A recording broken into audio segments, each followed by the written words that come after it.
Hello, everyone, and welcome to 5 Insider Tips, How to be Fieldwork Ready. Today's presentation will be about 30 minutes, followed by about 10 minutes of Q&A with our presenter, Dr. Sara Vero, whom I'll introduce in just a moment. But before we start, we've got a couple of housekeeping items.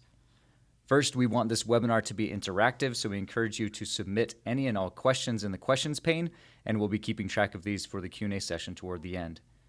Second, if you want us to go back or repeat something you missed, don't worry, we'll be sending around a recording of the webinar via email within the next 3 to 5 business days. Okay, with all of that out of the way, let's get started. Today, we'll hear from Dr. Sara Vero, who will discuss how to maximize the efficiency and effectiveness of your field visits. Sara is a researcher and lecturer in agricultural science, whose work focuses on soil physics, chemistry, and water quality. Her new book, Fieldwork Ready, is a guide to field research in agricultural and environmental science. And Fieldwork Ready introduces readers to the fundamental elements of planning, preparedness, and best practice that help field researchers to run successful experiments and investigations. So without further ado, I'll hand it over to Sara to get us started. Thank you so much. Good morning or good evening, depending on where you're tuning in from. It's early evening here on the south coast of Ireland. And I'd like to thank you all so much for coming, and many thanks especially to Meter for hosting me. So I'm here today to talk to you about the soft skills of field research. And it's an area that I'm really passionate about, and I'm sure many of you are too. So what do I mean when I say soft skills? Well, we think of them a lot in other aspects of our research careers, and soft skills are really the non-technical skills. So they include things like public speaking or interpersonal skills. They're really about how you work more so than what you do. And while we deal with these a lot in other aspects of our careers, we often overlook them when it comes to field research. Now, I'm sure we've all received training, and it's pretty easy actually to get good training on how to take a measurement or use a device, and there's SOPs available in your own research institutes for a lot of the techniques that you are going to use. But often we overlook, or we don't receive a lot of formal training in how to plan the other aspects of field research. So our travel, our sample management, the logistics, how to work in a field team, and so on. And really it's these soft skills, in my own experience at least, that can really make or break a field experiment or sampling campaign. So today we're going to talk through 5 tips related to fieldwork soft skills that will help you to be successful in your field research. What we're going to cover is, firstly, how to identify hazards and risks, how to make a safety plan, choosing and using vehicles, field vehicles that is, dealing with setbacks, and finally, the buddy system. And each of these are important. Now, this isn't everything you need to know about fieldwork, but it should help you get started and move into the field. So firstly, we're going to talk about risk assessment and how to identify our hazards and risks. This is best practice and a legal requirement in all workplaces. So no matter where you work, or whether it's in a research institute or a university, you're going to be required to do risk assessment. And some of you are going to be familiar with this anyway from a laboratory setting. A risk assessment is a written document that firstly identifies hazards, that is, things or procedures that can cause harm. It assesses risks for each hazard. And finally, it includes a safety plan that details how you are going to mitigate these risks. Now, just like lab procedures, you need a risk assessment for all fieldwork. And risk assessment, as you can see in the cycle diagram here, it's not a once-off action. It's a cycle because situations in the field change and develop. So you need to review your fieldwork as aspects of it evolve. Now, the first step, the first thing that you need to do is to make a list of the hazards that you anticipate that you're going to encounter in the field. Hazards are anything that have the potential to do harm to a person or animal, or also to damage property and the environment. So I like to divide them into 3 categories so I can identify the hazards systematically. First of all, we have environmental hazards, and these are hazards which are inherent to the site. They're just there anyway, irrespective of whether you go out and do field research or not. So these can be natural hazards such as water, darkness, slippery or uneven terrain, or they can be man-made hazards such as buried cables or pipes, loud or percussive noise, and so on. So doing a thorough site assessment before your fieldwork can help you predict these. And you might even need to do a preliminary site visit to get your eyes on the site and to see what you are dealing with. Second of all, we have experimental hazards, and these are hazards which directly relate to what you are doing. So usually these are hazards that wouldn't be there if you weren't there doing the experiment. These include use of machinery and tools or vehicles, or the use of hazardous substances like chemicals or radioactive materials. And really, it's your responsibility as the researcher to become familiar with your equipment and practice ahead of time and familiarize yourself with the hazards that those equipment, tools and devices might involve.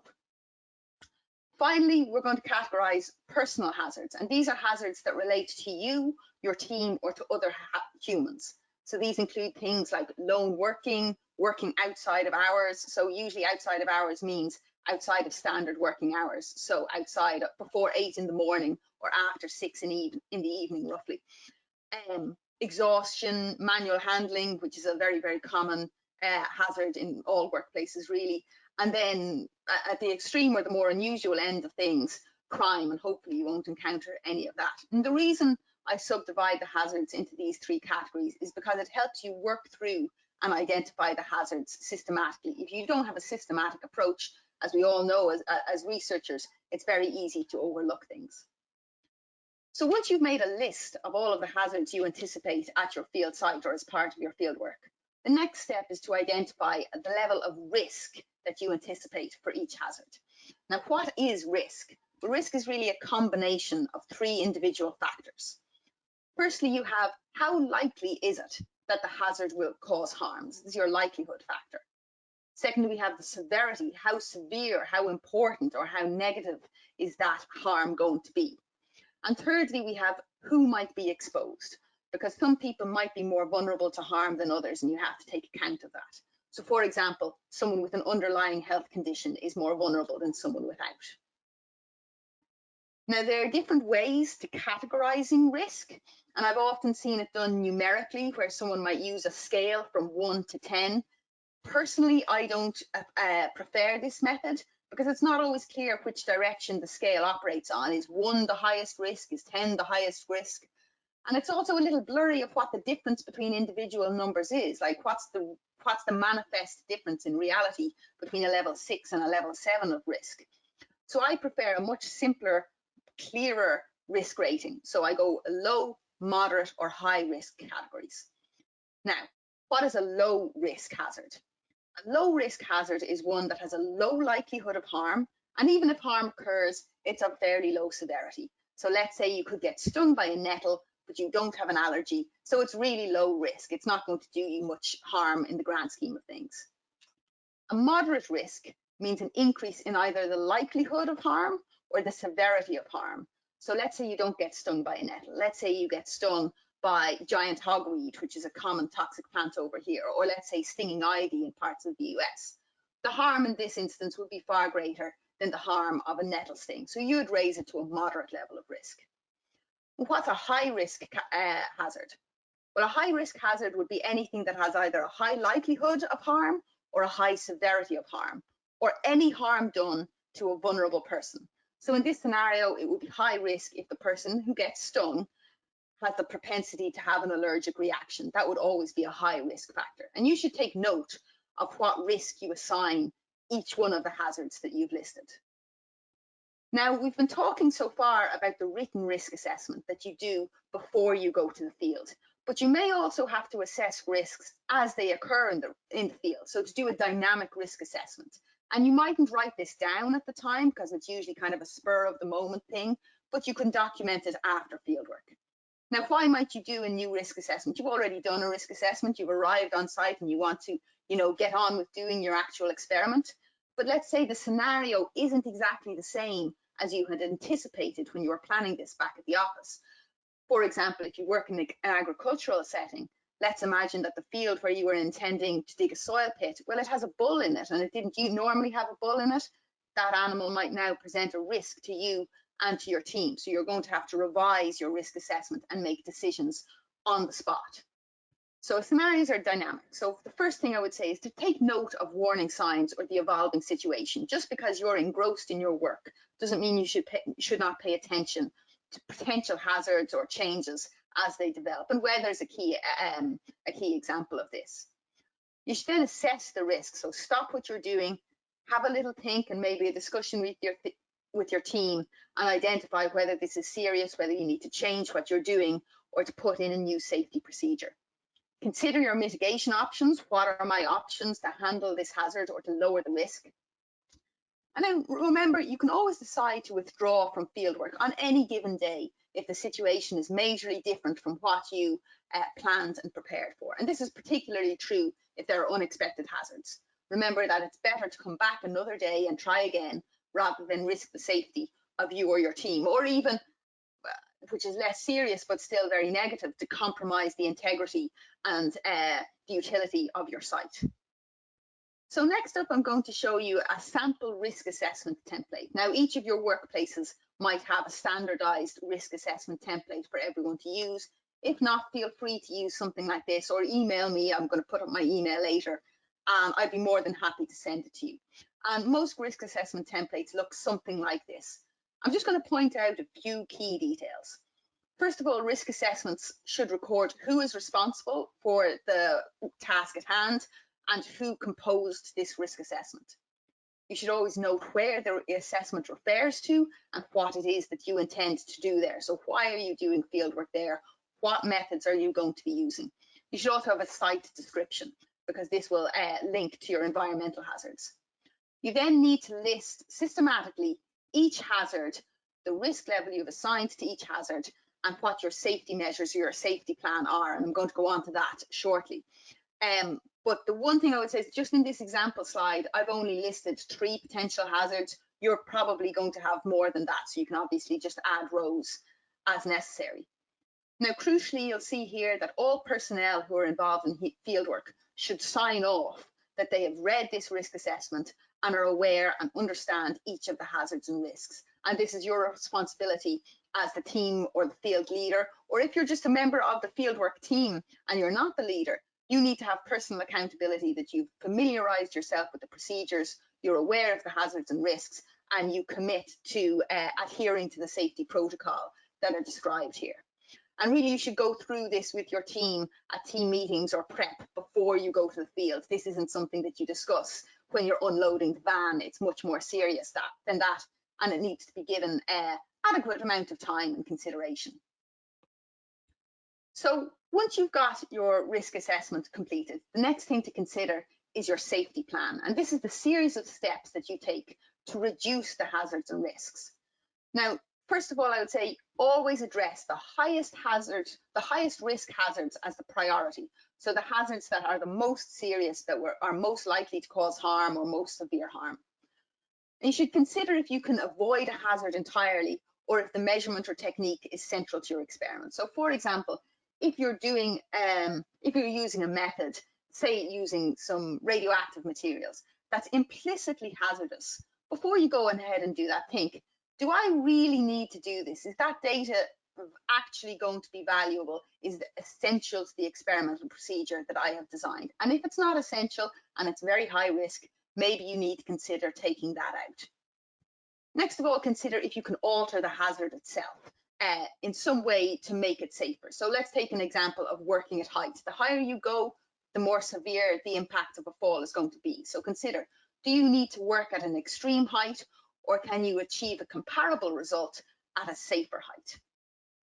Can you reduce the exposure to a hazard? And typically this is done by doing the hazardous thing less frequently. And really, advances in telemetry and automated devices have provided a huge advantage to the field researcher here. You can consider some of the devices supplied and devised by Meter. So let's talk about automated water samplers for an example. That's something that I would deal with in my own work very frequently. These are great because they mean that the researcher might not need to visit a site during flood conditions or inclement weather, but the measurements or samples are still achieved. And there are many options in the fields of soil and environmental science for this. So the less frequently you have to visit a hazardous site or do a hazardous task, the better for you and the safer for you. You can consider safer alternatives. So if there are several ways or several techniques to take a measurement or to apply a treatment, consider which of them are least hazardous.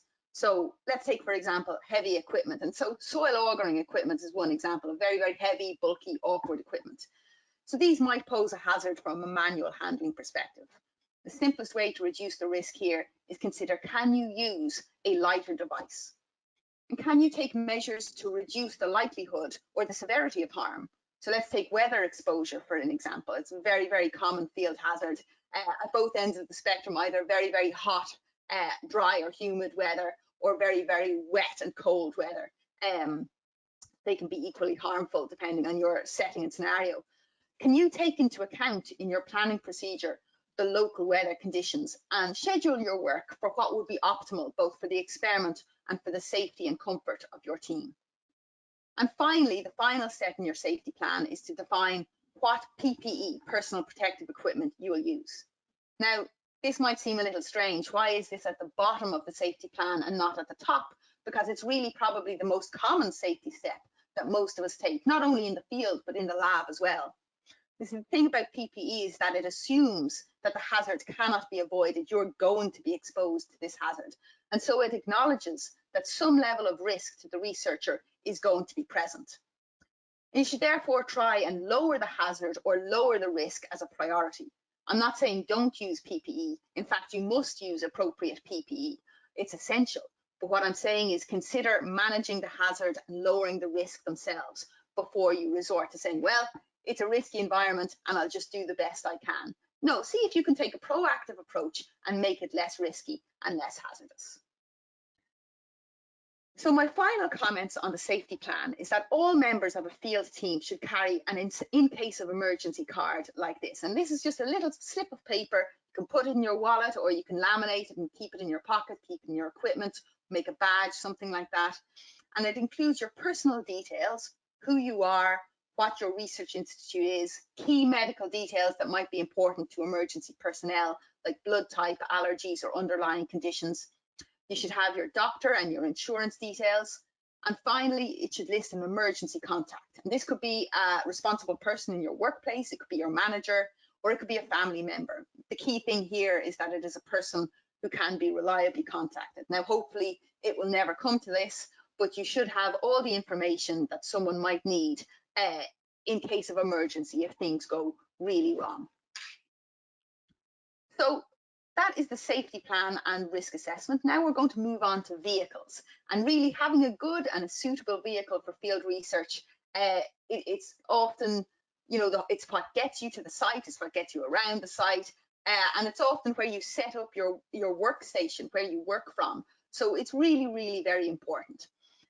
How do you choose what vehicle to use for fieldwork? And sometimes there's only one available to you in your research institute, or sometimes there's a suite of vehicles for different field scenarios. So you might have to make a kind of informed choice. You might have the luxury of choice. So first of all, I like to consider the distance that you have to travel. And this means that you need to think about the fuel efficiency of the vehicle. And if you have options to refuel along the way, depending on where you are in the world, this might not be so simple. You should also consider comfort. If you have very, very long distances to travel, some vehicles are more comfortable than others. And there's often, a degree of a trade-off between comfort for the long journey, which might be via highway or motorway, versus capability of off-road in rougher terrain. The next thing you need to think about is the vehicle suitable for the weather you're going to encounter? And it's not just the vehicle, but aspects of the vehicle can be considered individually. Do you have appropriate tires? Do you have appropriate brakes, appropriate wipers, things like that? So that's always good to consider. Terrain is probably one of the biggest issues for vehicles in field research. And if you plan to take the vehicle off-road, 4x4s or pickups often have significant advantages. That's not to say that they're perfect. We can see here that vehicles, both in the top and the bottom photos there, have gotten mired in mud and in snow, respectively. So you want to think about your site. What terrain are you going to be traveling on? And is the vehicle that you have available to you capable in that terrain? I would also say that pickups and 4x4s, they're very, very useful, and they're much better than two-wheel drive vehicles off-road, but they do have an issue sometimes with fishtailing if they're not properly weighted down in the back. So make sure you become familiar with driving your vehicle on the terrain that you're going to encounter. The next thing is equipment and supplies, and you need to make sure that your vehicle has enough room for the equipment, for your samples, and for the supplies you need to bring. And you might want to do a trial run ahead of time where you load up the vehicle even though you're not going anywhere, just to see that everything fits in it. Not just fits in, but fits in safely, that samples aren't going to spill or equipment going to become damaged. If you are sampling, particularly if you're taking bulky samples like soil or water, you'd want to make sure that there's enough space to bring the samples back on the return journey. So you might need excess space as well. And you're going to need capacity for your own luggage, for your food, etc., particularly if you're making an overnight or a multi-day trip. You should also consider your team. Is everybody who you need to bring going to fit safely and comfortably? You might need a second vehicle, in which case I'd recommend it's often helpful to split the team and the equipment between the two vehicles, so that in event of breakdown, you can still initiate field work, or so that all your eggs aren't in one basket, so to speak. Now, I just want to draw your attention to transporting yourself within the field site. So often we take a vehicle to a field site and then we proceed on foot to the actual sampling location or the monitoring location. And this might involve a lot of carrying of equipment, carrying of samples, and taking several trips. It can be time consuming and it can be tiring. So I just wanted to show you two neat little solutions here. They're not suitable for absolutely every terrain, but they might be useful for you. So we can see here a very clever bicycle that was adapted by a colleague of mine, Lauren Phillips, which has a trailer for carrying auto sampler carousels. And I think that's a pretty neat way of carrying a very heavy and bulky item across relatively flat terrain. Probably not very good if you're in mountain research. And we see here on the far side, we have a simple field cart that I use for carrying bulky or heavy equipment. Not essential, but they can definitely take some labor off of you in the field. And let's face it, you're going to have enough hard work to do, even without carrying equipment for, in some cases, several miles. So my final comments on fieldwork vehicles. Make sure that you have a license for whatever category of vehicle you're going to use, and that you have adequate skills. Just because you're licensed to pull a trailer doesn't mean you have experience and ability in pulling that trailer. So you might need to receive additional training or practice. And again, that's something you need to do ahead of time. It's not something you're going to learn on the day of fieldwork. If you share vehicles, please be respectful. Now, most institutes have a booking system either on paper or using a digital calendar. Book your vehicle well in advance and return it on time. Leave the keys at the designated locations and make sure you park the vehicle where the next user can expect it to be found. Fieldwork can often be very messy work. No one expects you to be spotless. The vehicles are going to get dirty. Please empty the vehicle on your return and leave it clean. Leave it as you would like to find it. And also, if there's any problems with the vehicle, don't feel shy. Don't feel, oh my goodness, I can't say this. Maybe I'll be held responsible. Your responsibility is to make sure the vehicle is adequate and prepared for the next person. So you might need to report any problems such as low oil or issues with the tires or anything else that you might encounter to whoever is responsible for vehicle management. You'll probably need to keep a logbook. You can see an example of it here at the bottom. These are documents that record all the basic details of your journeys, how far you're going, if you fueled it up, things like that. And this is so that the vehicle can be serviced and maintained on the appropriate schedule, but also that any traffic issues that might arise can be correctly attributed. And I'll just make a brief comment on that. I think if you're driving a work vehicle, remember it's probably going to have your university or your research institute logo on the side. And so you represent your employer and your college or your university on the road. So drive responsibly. Remember that how you behave on the road or how you behave on fieldwork and someone sees that vehicle is going to reflect directly on your employer. And you want that always to be a good reflection. Finally, I'd say know the procedures for refueling, whether that's something that you pay for and claim back, or whether that's something that's done on a fuel card system, and or if there are designated stations where you're supposed to refuel, and also who you're supposed to ring or what you're supposed to do in the event of breakdowns, because I mean, these things happen all the time.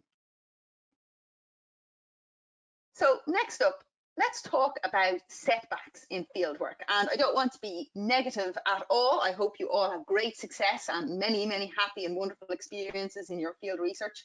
But the reality is that we all experience setbacks, and I'm going to divide them into 3 categories. And again, this isn't to scare you, but rather if you can anticipate the challenges that you're going to encounter, you can prevent them from becoming problems. And I'd like to differentiate there between challenges and problems. So first of all, delays in fieldwork are extremely common, and these can happen before you go to the field, such as late equipment or consumables, or just waiting for institutional approval. And this is typically in the scale of in the months prior to fieldwork. You can also have delays much closer to fieldwork in the weeks before you go out, and this can be to do with the availability of site or personnel. And finally, you can have delays that occur on the day of or during fieldwork, and this can be due to people being late, traffic being bad, inclement weather, or simply the procedures and the measurements that you're taking in the field take longer than expected.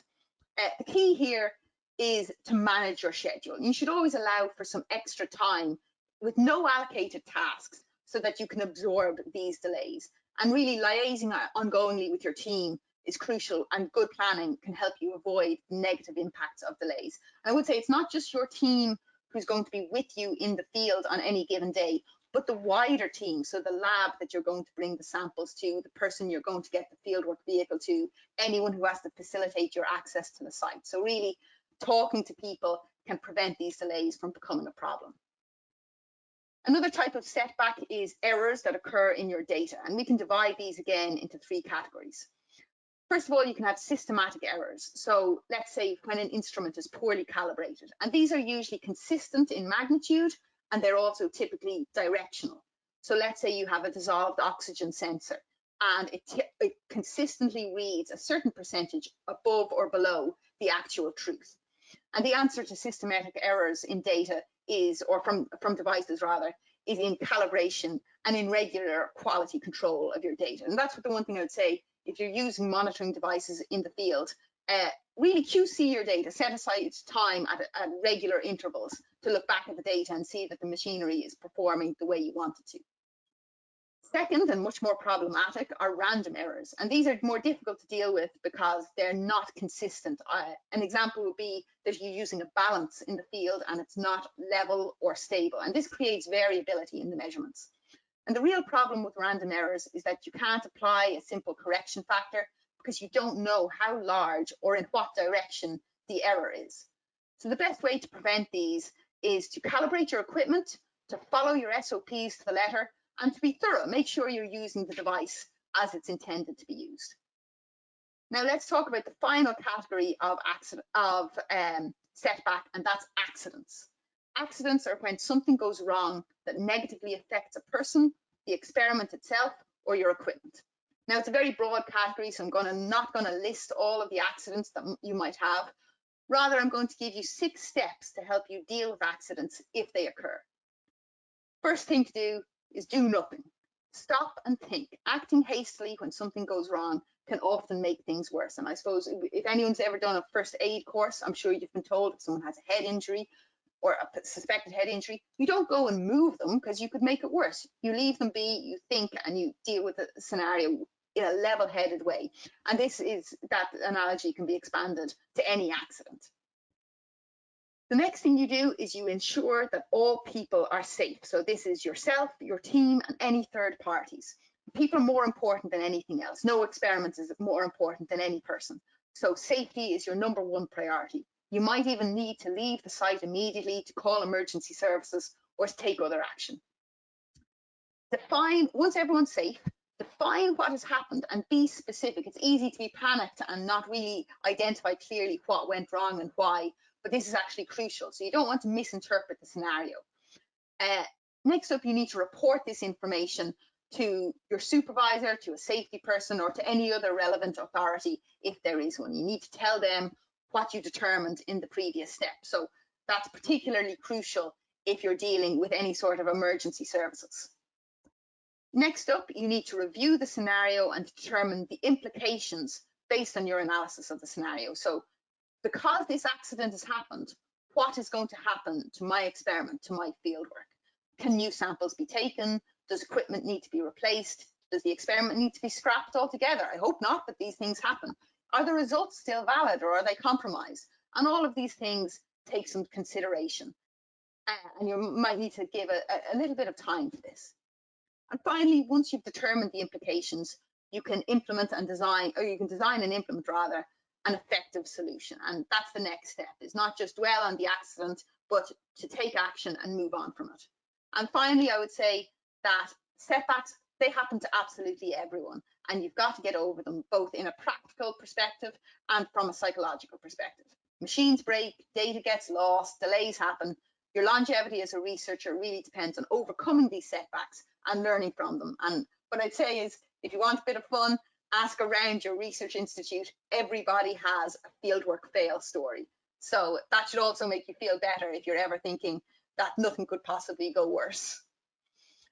So the last thing I'm going to talk about today is the buddy system. And the buddy system is when two teammates are paired together for a variety of reasons. And you see this system used in other situations, such as firefighting or in the military. The buddy system can be used for training, and it's a slightly informal method of knowledge transfer. Usually you'll have a senior or a more experienced partner who demonstrates techniques, passes on general knowledge, and a junior partner who will learn from them. And the senior partner needs to model good behavior, be familiar with the techniques, and to be considerate and patient. You need to remember your own learning experiences. The junior partner should be receptive, should ask questions, pay attention, and follow instructions. The second use of the buddy system is in cross-checking. You can see an example here where two colleagues are discussing the Munsell colour of some soil. This is where a buddy double checks the work, the data, or the safety of their partner. And it's so useful because it can provide confidence and really ensure your safety. The third application of the buddy system is what I call the Touchstone system. And this is someone who you have contact with during lone working. And I either mean when you're working entirely remotely, in other words, that you're at completely different locations, or simply where you're separated, but you're still at the same site, but you're out of eye vision of one another. And in this system, you phone, you radio, or you otherwise contact your buddy to check in and confirm that you're each safe and everything's going all right. It's really, really crucial that you take steps to mitigate the hazards of lone working, because obviously if you're a lone worker and an accident does occur, maybe someone won't know for several hours. If this is a hazard, or if this is an element of your risk, you can operate what's known as a dead man switch. This is where you have pre-arranged times, scheduled times that you're going to call in at. And if you or your buddy doesn't call in, you then take action. So rather than wait for them to trigger an action, you take the action on their behalf. And you might do this by alerting an authority or alerting another member of staff who is more local to them, and going and checking and finding out if they're okay. And really, this is key. Let's take an example of working near a water course. If someone falls in and is saturated, maybe their phone or maybe their contact equipment isn't working and they can't call you for help. Or maybe someone has fallen and become incapacitated and they're not able to ask for help. Or maybe their phone battery has just gone dead, but either way, they're out of communication. So really, this is supposed to trigger an action on their behalf. I really can't speak highly enough of this system. And finally, I want to mention the clean hands, dirty hands protocol, and this is proposed by the USGS in their sampling manuals. This is where you have two buddies taking samples together. You have one person who's designated the clean hands. They're the person who's going to have direct contact with the sample. And then one person who's designated as the dirty hands partner.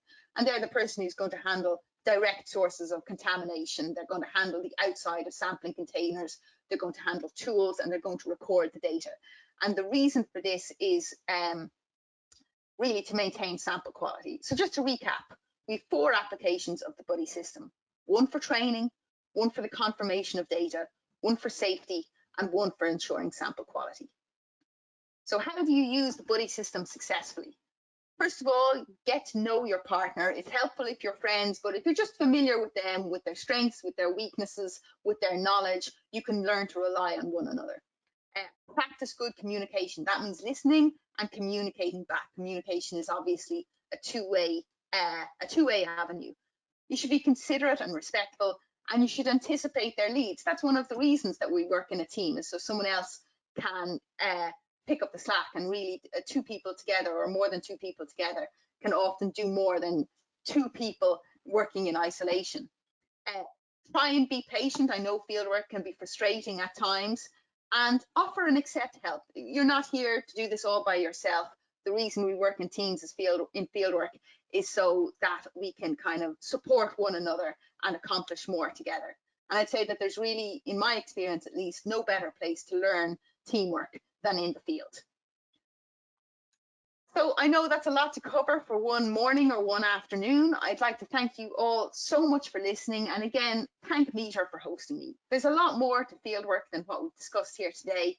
I'd encourage you to visit my website, fieldwork-ready.com, or please email me at fieldworkready@gmail.com. And I'm available to give seminars or consultations or webinars like this on field research, and hopefully get your team and yourself or your students up to speed and ready for field research. Remember, we think and train to talk and to give public presentations and to have laboratory skills all the time. Have you done the same and given attention to your fieldwork skills? My book, Fieldwork Ready, is available at www.wiley.com. And I'm very happy to say that my publisher, Wiley, have kindly offered a 35% off the book up until December 31st. And that's using the discount code FWR35. So thanks again, and I'd be more than happy to take any questions that you might have. All right. Thank you very much, Sara. And we'd like to use the next 10 minutes or so to take some questions from the audience. And thank you to everybody who's submitted questions already. We've got a few here in the questions pane for us. And there's still plenty of time to submit questions. And so feel free to type in any questions that you like. If we do not get to your question during the live webinar here, we do have them recorded, and either Sara or somebody from the Meter Environment team will be able to get back to you via the email that you registered with. So don't worry if we don't get to your question. All right. So first, Sara, I wanted to ask basically what was your inspiration, or what drove you to write and publish a book on fieldwork research, or at least just the being ready and prepped for fieldwork? Sure. Well, look, I've done a lot of different types of fieldwork in my career. It's really been an absolute highlight for me. I love getting in the field. That's why I got into agricultural and environmental science. But what I found is, particularly as a master's and as a PhD student, that I could always find someone who would tell me how to use a piece of equipment, but no one ever spoke to me about logistics, or very, very little. And really, there was definitely early mistakes that I made early on that didn't need to be made, or that I could have been better prepared for. And I noticed that there was really no text. No one was writing down this information. Either you were fortunate enough to have a great supervisor or a technician who could work with you and train you up as they go. And certainly I had many kind helpers like that. But there was no consolidated piece of advice. And I've been saying this at home for quite a while to my family and friends, and anyone who listens. Oh, I wish there was a book on field research. And one of my sisters said to me, you should just start writing it. And you know, it turned out that when you sit down to write things and systematize them, that actually it becomes very clear what needs to be done to be successful. And I felt that information should be passed on. All right. Do you have any, I know some people have been asking, do you have any mistakes or funny stories to tell that would, exemplify some of those issues that you've had to deal with? Oh, I mean, absolutely. I suppose I have examples of accidents. Like I had a whole monitoring array, a soil moisture array that had soil moisture sensors. It had temperature sensors. It had matrix potential sensors and a solar panel. I thought this was the first one I'd ever built. I thought it was fantastic. All meter devices, and a hedge cutter, which is essentially a chainsaw on a tractor, came along and shredded the logger box. And obviously I was devastated, although I have to, credit the equipment that it missed one measurement and just kept on ticking. So there was no real damage done, but I could have avoided that easily if I just made the logger box more visible and maybe moved it out from the hedge. I have other accidents or incidents where I approached a river from a riverbank. It was not the same riverbank I normally get in, and it was very, very early in the morning. So I was working in that risky out of hours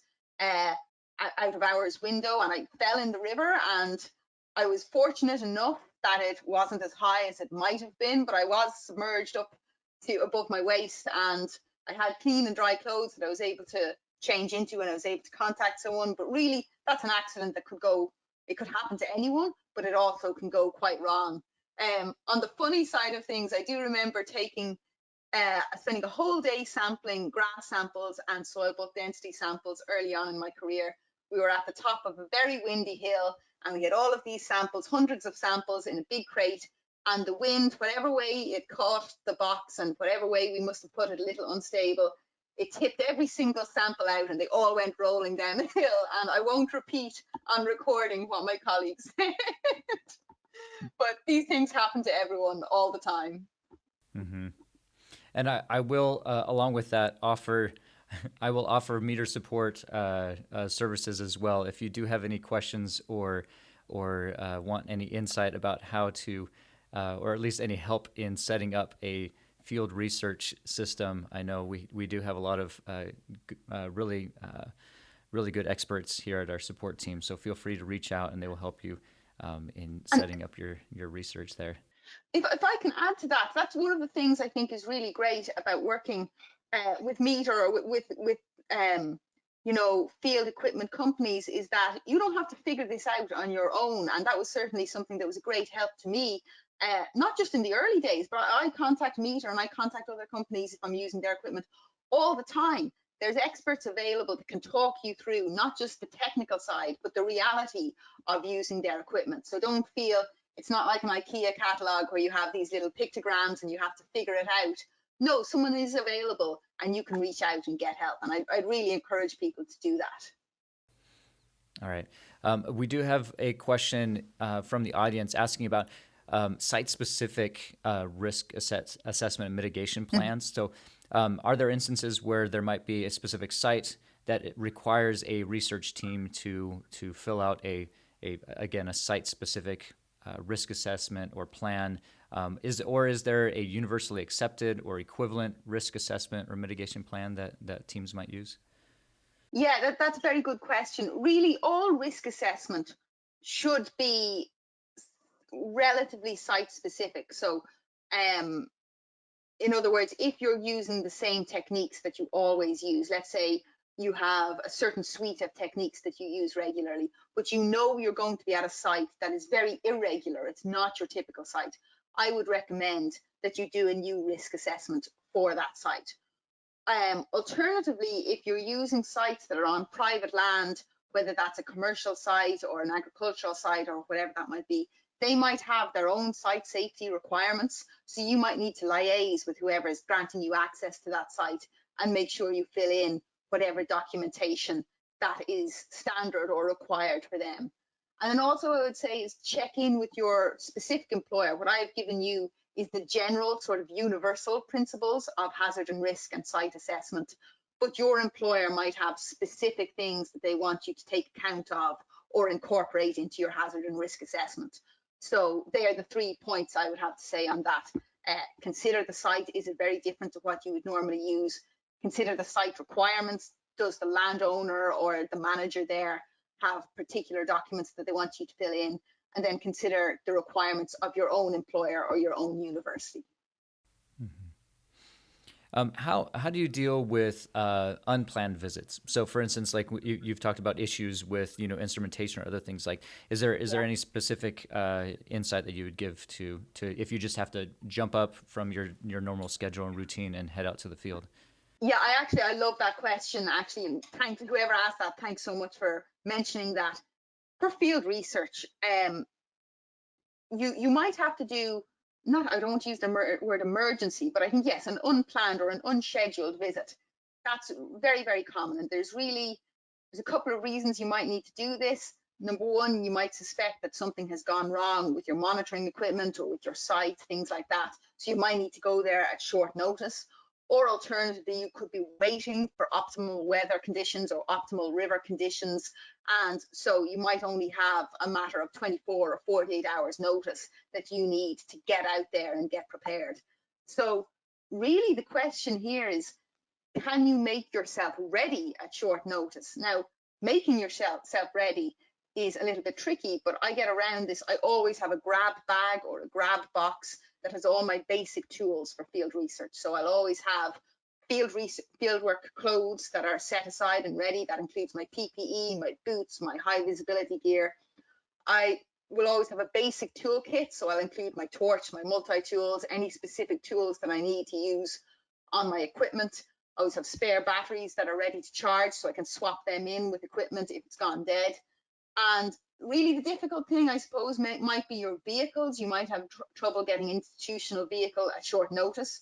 But if you're doing, let's say, event sampling, which is very, very common in hydrologic science, you need to make your team or make your research institute aware of this and have a plan for how you are going to get to the site at short notice. But yeah, I would say always have a go bag or a grab bag so that you can deploy to the field fairly rapidly. All right. I think that is going to do it for us today. Thank you again, Sara. Thank you again to everybody for your questions and for your attendance today. We hope you've enjoyed this discussion as much as we have. Also, please consider answering the short survey that will appear after this webinar is finished, just to let us know what types of webinars you'd like to see in the future. Also, for more information on what you've seen today, please check out episode 4 of Meter's podcast entitled We Measure the World, where we have a deeper discussion with Sara about field research and being fieldwork ready. You can find that at our website, metergroup.com, or wherever you get your podcasts. Also, I did want to mention, again, there was a question about the code. And so for those who are in attendance, we want to make sure that we have that code for Sara's book, Fieldwork Ready, there at wiley.com. And we will end with that. And so finally, look for the recording of today's presentation in your email and stay tuned for future Meter webinars. So thanks again, stay safe, and have a great day. Thank you. Bye-bye.